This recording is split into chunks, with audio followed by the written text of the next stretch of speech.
자, 시청자 여러분 안녕하십니까? NLBS의 유근탁 이인우 구준모입니다. 자, 오늘은 이인우 씨가 먼저 그 근처에 있는 축제에 대해서 얘기한다고 하셨나요? 네 맞습니다. 오늘 제가 준비한 것은 세계 각국의 축제를 대하여 준비를 했습니다. 그리고 일단 먼저 가을에 열리는 세계 축제부터 말씀드릴게요. 일단 독일 뮌헨의 옥토버 페스트라는 축제가 있고요.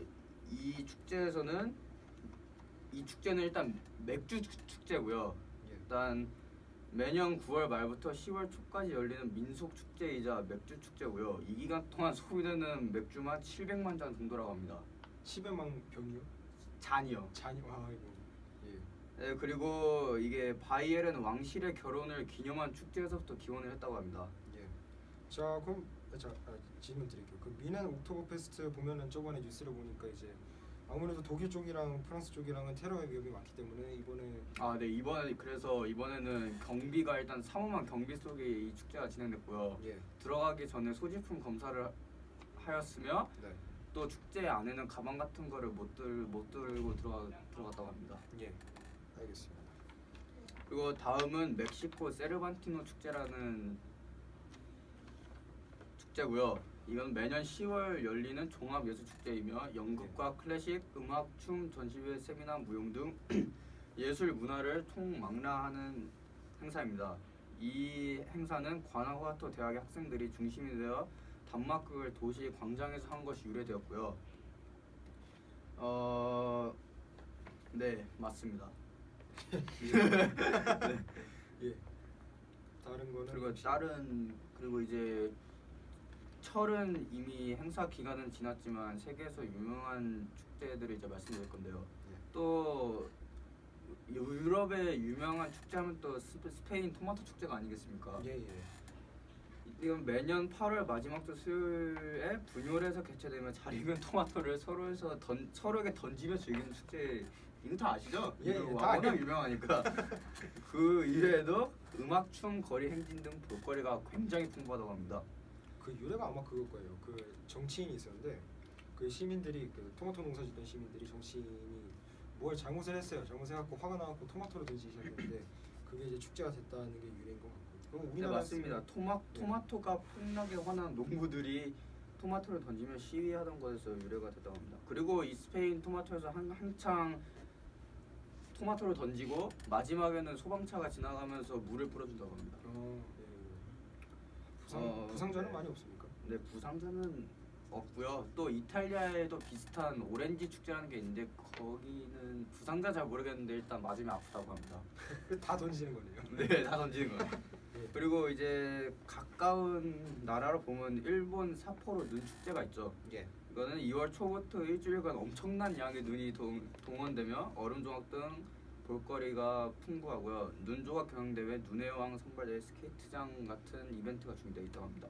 예. 이것의 기원은 1950년 삿포로의 중고등학생들이 오도리 공원의 눈조각 작품을 만드는 데서부터 시작했다고 합니다. 네.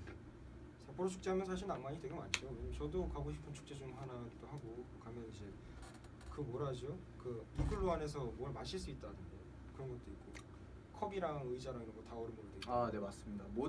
거의 모든 볼거리가 다 얼음으로 만들어졌다고 합니다. 예. 정말. 그리고 마지막으로 이 축제도 굉장히 유명한 축제인데요. 예. 이탈리아 베니스 카니발 축제입니다. 1월 말에서 2월 초에 시작되어 사순절 전날까지 진행되고 마르코 광장을 중심으로 베네치아 전역에서 가면 축제, 가장 행렬, 연극 공연, 불꽃 축제 등이 열립니다. 예. 그리고 여기서 주목해야 될 볼거리는 사람들이 가면을 쓰고 가면과 눈에 띄는 의상을 입고 다니기 때문에 이게 굉장히 이 축제의 포인트라고 할 수 있겠습니다. 예.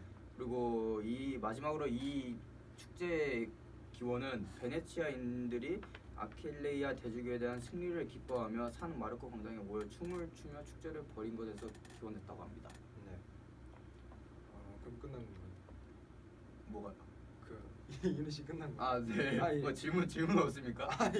아니 워낙에 많이 해서 저는 따로 없습니다. 그리고 저는 굉장히 베니스 카니발 가고 싶어요. 베네치아 베네치아를 일단 가고 싶습니다. 예. 되게 멋있잖아요. 막 그렇죠. 막 뭐냐 그 배에 막 이렇게 막 그막그 이렇게 건데. 빠삐용 옷 입은 사람들이 이렇게 막 예, 그러죠. 예, 예. 자, 제가 전해드릴 소식은요. 국적 포기를 하면서 병역 면제를 하는 사람들이 우리나라에서 지금 올해 상반기만 4,220명, 역대 최대치를 기록하고 있습니다. 자, 올해 입영자 수가 27만 명인 거를 고려를 해보면 입영 자원 65명 중 1명이 국적 포기를 하면서 군대를 안 가는 것인데, 이에 반해서 2016년 9월 23일, 그러니까 3일밖에 안 지났죠. 그러면 이제 김영우 국회 국방위원장이 병역 회피를 목적으로 외국 국적을 취득하는 것을 원천 복용할 수 있는 국적법 일부 개정 법률안 등 5개 법률안 개정안을 내놨습니다. 자, 5개를 차례 말씀드리면요. 국적법에서 개정되는 파트는 병역 의무를 이행하지 않고 외국 국적을 취득한 남성들이 영원히 한국 국적을 갖지 못하는 것이고요. 국적 회복 허용에서는 국가공무원법, 지방공무원법, 국가공무원법, 지방공무원법 2개 개정안은 국적 변경을 통한 병역 회피자는 공무원이 될 수 없음을 시사하고 있습니다. 출입국 관리법 개정안에서는 국적 변경을 한 병역 회피자, 병역 회피자들이 취업 비자를 37세까지 받을 수 없도록 제한해 놓고 있고요. 재외동포의 출입국과 법적 지위에 관한 법률 개정안에서는 병역을 마치거나 면제되지 않은 상태에서 국적을 이탈하거나 상실한 자는 40세까지 재외동포 국내 체류자 자격증을 부여하지 않습니다. 자, 이유는 안보 문제가 심각해짐에 따라 이제 군대가 많이 필요하지 않습니까? 왜냐하면 북한에서 계속 핵실험도 하고 있고 미사일도 발사하고 있는데, 이런 상황에서 군인들의 수가 줄어들면 줄어들수록 우리나라는 안전할 수 없기 때문에, 그렇게다가 이제 공직자들이나 이런 사람들 보면 이제 아들들한테 잠깐 막 드라마도 보면 그렇지 않습니까? 이렇게 막 잠깐 미국 좀 가 있어라 이러면 이제 포기하고 다시 돌아와서 막 하고 그러는데, 그런 국방적인 의미에서 개정안이 나온 것 같고요. 자, 그러면은 이제 저는 개인적으로 되게 개정 잘한 것 같거든요. 어떻게 생각하세요? 저도 물론 저희도 군대 생각하면 앞날이 캄캄하지 않습니까? 근데 우리나라와 한국과 북한은 휴전 상태이기 때문에 언제 전쟁이 발발할지 모르는 상황이기 때문에 일단 이런 법을 만든 거는 굉장히 안전한 것 같긴 합니다. 다만 약간 아까 말했듯이 앞날이 캄캄하죠. 예, 정말 하루빨리 통일이 됐으면 좋겠습니다. 정말, 왜냐면 약이 오르거든요. 학교 가서 보면 이제 애들 중에 이제 뭐 일본 국적, 한국 국적을 2개 가지고 있는 애들도 있고, 미국 국적, 한국 국적 이렇게 갖고 있는 애들도 있는데, 그런 애들 보면 다 뭐라 하냐고요. 그거 다 군대 안 간다 그러잖아요. 그렇죠. 자랑하고 다니죠. 예. 정말 약이 오르는 부분이고, 그리고 이제 그거잖아요. 의료 사고다 뭐다 이렇게 사고가 가장 많이 나는 게 군대거든요. 그래서 진짜 이건 팩트 체크 안 하고 그냥 말하는 건데, 이거 제 생각에는 20대 남자들이 죽는 이유 중에 가장 큰 이유는 군대인 것 같아요. 그 생각에. 왜냐면 그러니까 공식 석상에 발표 안 되는 죽음이 너무나 많고 너무 위험하기 때문에, 그 인식만 좀 개선이 되면 군대를 가고 싶어 하지 않더라도 군대를 무서워하진 않을 것 같아요, 학생들이. 그 부분이 좀 개선이 되면 좋을 것 같고요. 그리고 그거에 관련해서 이제 남경필 경기도지사가 뭐라 했냐면, 대선 출마를 시사하면서 우리나라 군인 그 모집 제도를 지금은 징병제지 않습니까? 그거를 모병제로 바꾸겠다라고 얘기를 거론하셨거든요. 개인적으로 저는 군대를 가야 되는 입장에서 모병제 당연히 좋죠. 왜냐면 안 갈 수 있고 갈 수 있고 선택할 수 있으니까. 근데 이제 위에서 북한이 이렇게 누르고 있는 그 상황에서 모병제로 전환하면 왠지 저는 위험할 것 같고. 두 분은 어떻게 생각하세요? 물론 많은 사람들은 군대 가기를 좀 무서워하기도 하고 꺼려하기도 하지만, 지금 우리나라의 상황이 좀 북한의 압박도 받고 있기도 하고 안보적으로도 위험한 상황이니까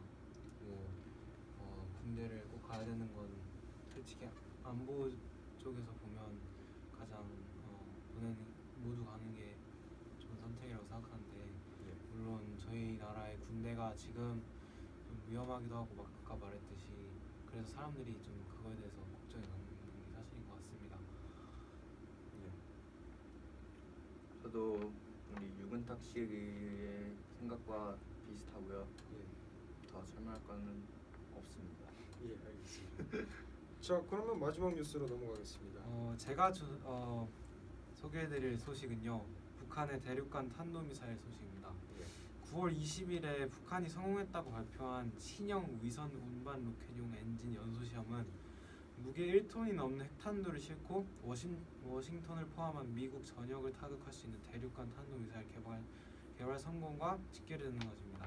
이로써 핵탄두 장착 대륙간 탄도미사일의 개발이 성큼 다가왔다는 것인데, 문제는 북한의 신형 백두산 로켓의 성능이 한국형 달 탐사 로켓보다 강한 추진력을 가지고 있다는 것입니다.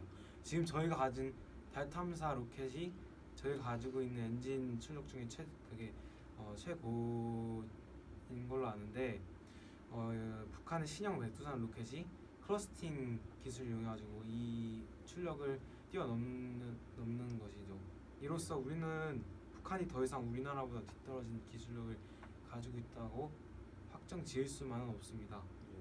그리고 북한이 이른 시기에 제6차 핵실험을 감행할 가능성이 크다는 전문가의 분석이 나오고 있고요. 이는 지금 핵무기를 가능한 빠른 시간 내에 배치하고 추가적인 실험을 통해 이 폭탄들을 최적화하거나 더 좋은 성능으로 개량해 나갈 것이라는 예측입니다. 과연 국제사회와 우리나라의 압박만으로 북한의 행동을 막을 수 있는지, 이게 지금 가장 큰 의문이죠. 예. 지금까지 북한 핵실험 사례를 보면 2006년에 노무현 정부 때 한 번 있었고요. 2009년, 2013년 이명박 정부 때 2번, 그리고 2016년 박근혜 정부 때 2016년에만 2번이 있었습니다. 자, 그에 따라서 2016년에 처음 핵실험을 했을 때는 개성공단을 폐쇄하는 그 조치를 대통령께서 내리셨었고, 그리고 이제 지금 와서 이제 핵실험을 하면은 오히려 저희 쪽, 그러니까 우리나라 쪽에는 사드 배치의 정당성을 그거 해준다, 실어준다고 이렇게 말할 수 있을 것 같습니다. 자, 근데 현재 상황이 되게 심각한 건 뭐냐면요. 조사를 해봤더니 북한 조선중앙통신에 따르면 핵무기 소형화 성공하고 수소폭탄을 만드는 데 성공했다 하고, 그리고 이제 뭐 개그쇼에서도 뭐 이제 뭐 오바마 대통령이 나와서 뭐 수소폭탄에 성공했다는 소식을 듣고 뭐 자빠졌다 뭐 이런 게 북한 개그쇼에 나오거든요. 이런 거 보면은 참 어떻게 해야 될지 감이 안 오죠. 왜냐면 이제 사드 배치 찬성 쪽에서 하는 얘기도 뭐 그 들어보면은 맞는 것 같고, 왜냐면 뭐 북한을 자극해서 북한 핵실험을 더 하게 만든다. 에 대해서 또 박근혜 대통령이 최근에 이 추미애 대표가 이제 우리의 사드 배치가 그 북한의 핵실험을 더 촉구할 거다 이렇게 말했던 것을 박근혜 대통령이 이제 그것은 마치 소방서가 있어서 불이 나는 것과 같은 논리다라고 이제 정면 반박을 하셨지 않습니까? 자, 그렇게 되면서 이제 뭐 어느 쪽을 들어도 맞는 말이긴 해요. 되게 헷갈리거든요. 근데 이거에 대해서 개인적 의견을 밝히면 저희 셋 다 어떻게 될지 모르기 때문에 그거는 약간 예, 저희가 이거는 논의할 수 있는데 좀 위험한 논의가 되겠죠. 예, 뭐 이런 거는 의견 나누는 거 좀 미뤄두도록 하겠습니다. 자, 그럼 더 말씀하실 건 없습니까? 제가 아는 바로는 북한의 5차 핵실험 전에 저희 나라가 진짜 5차 핵실험을 실행할지 이것을 진짜 몰랐나, 이런 것에 대해 기사를 읽었는데 이건 제가 조사한 바는 아니고요.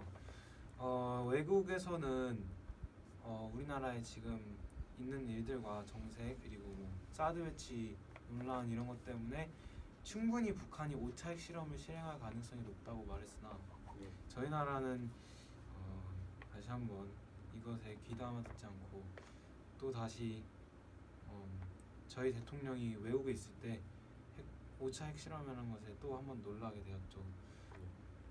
사실 근데 외국에 있는 게 한두 번이 아니어서 이렇게 막 대통령이 밖에 나와 있는데 나라가 공격받을 위기에 처했다 이런 건 크게 다가오진 않았어요. 왜냐면 막 뭐만 하시면은 자꾸 나가시니까 이거 말해도 안전하려나? 막 나중에 막 기숙사에 막 택배 왔어요 이러고 막 잡혀가는 거 아니야? 그냥